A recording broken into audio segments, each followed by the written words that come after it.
పాపమెంత కలిగినా పరిహరించేందుకు నా పాలగలదుగా నీ నామము.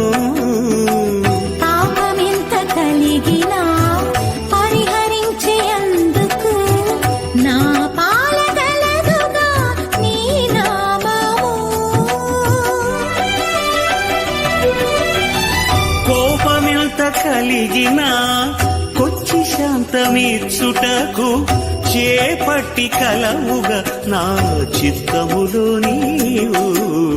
కోపమెంత కలిగినా కొచ్చి శాంతమిచ్చుటకు చేపట్టి కలవుగా నా చిత్తములో నీవు. కలియుగమెటులైన కలదుగా నీ కరుణ జలజాక్ష హరి హరి సర్వేశ్వరా.